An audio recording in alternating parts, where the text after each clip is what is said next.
Dwight Howard once called Michael Beasley a stripper he was about to make shake ass. Beasley fired back days later with a threat so disrespectful, cameras almost couldn't air it. Then the Big Three opener arrived. June 20th, 2026, Intuit Dome. Two former NBA stars, same court, all that history boiling underneath. Nobody thought it would actually happen on national TV. But with the LA Riot up 8, a rebound battle turned into something to broadcast, and by the time it ended, the defending champions weren't just down 2 players, they'd forfeited the entire game.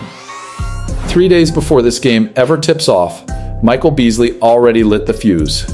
Asked about facing Dwight Howard in the season opener, Beasley didn't hold back. "Y'all keep giving me the biggest stripper first, so I'm gonna make him shake ass. I had to switch to Young Thug and do it to him with no condom." That's not trash talk. That's a declaration of war, posted for the world to see, days before the two men would actually share a half court together. And Howard, a guy who's heard everything in 19 NBA seasons, wasn't going to let that sit. This wasn't even new beef. The tension between these two had been building since Howard joined the Big Three in 2025, and according to people close to the league, Beasley had a well-documented history of taunting the big man in prior Big Three matchups. So when these two finally lined up across from each other at Intuit Dome, this wasn't a basketball game anymore. This was personal. And personal things, in a league built on physicality and ego, do not stay calm for long. The rebound that broke the game. Fast forward to the second half. LA Riot is up 8, 33-25, with Howard leading the charge. A rebound battle breaks out under the basket, the kind of physical scrap that happens 50 times a game in the Big Three. Except this time, Howard's elbow appears to glide across Beasley's face in the scramble. That's the spark. The broadcast crew can barely keep up. You hear it in real time, the panic in the announcers' voices as the play stops mattering and the personal history takes over. The two start pushing and tying each other up after the basket, and just like that, benches start clearing. This is supposed to be 3-on-3 half-court basketball.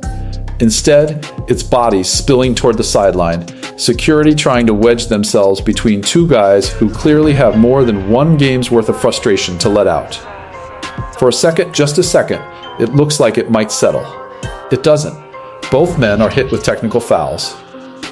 Then, the second tech.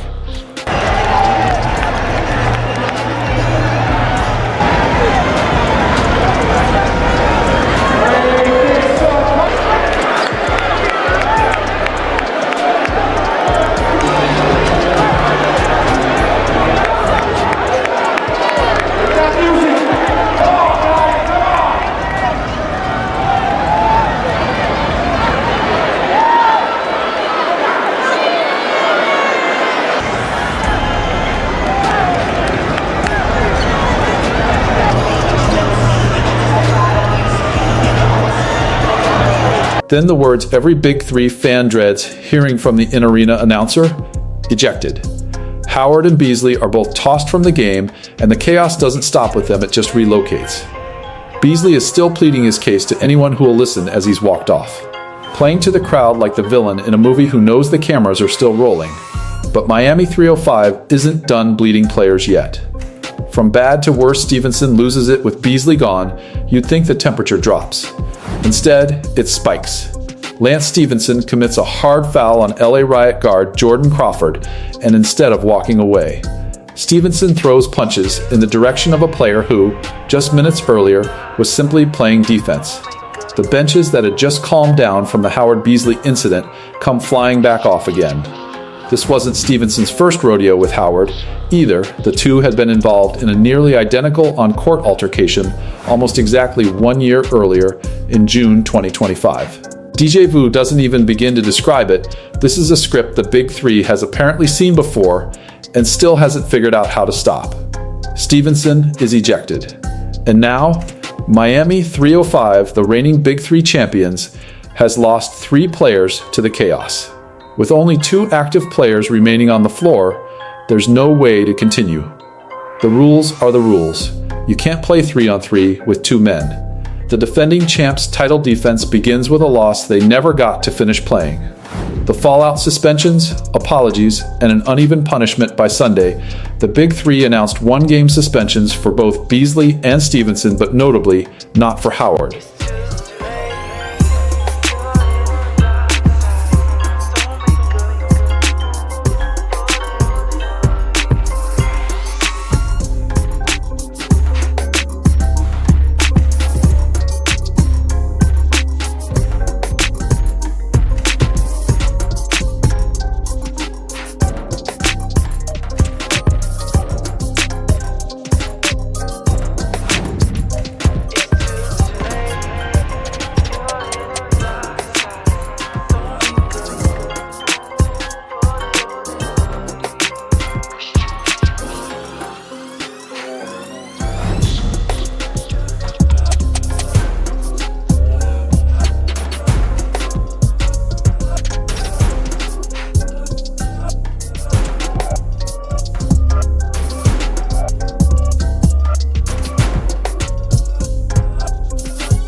And that detail did not sit well with everybody, especially not with Beasley himself. Beasley reposted a fan online who openly questioned why Howard escaped suspension despite being in the middle of the original scuffle. But Beasley also did something you don't see often in this league. He owned his part of it.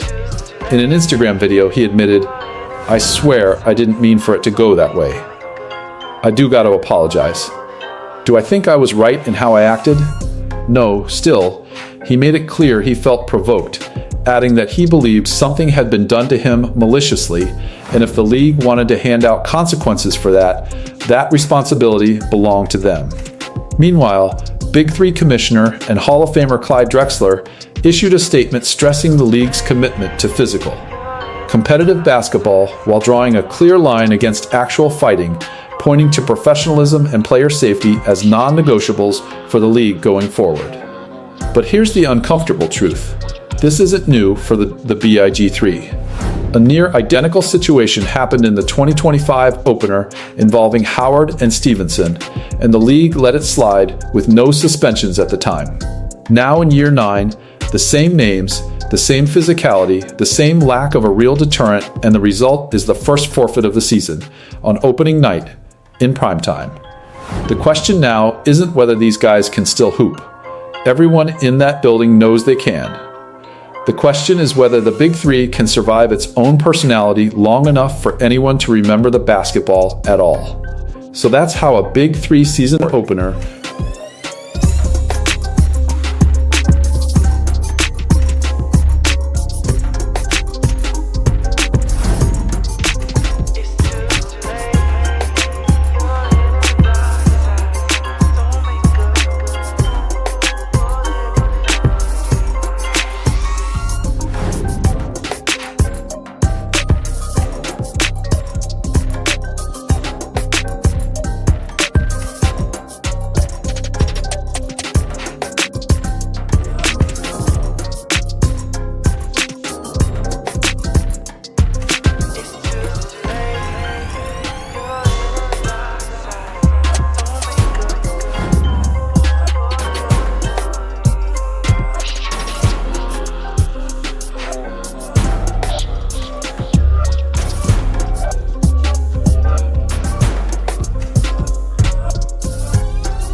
turned into the most chaotic forfeit this league has ever seen, and if you're asking me, this rivalry is far from over.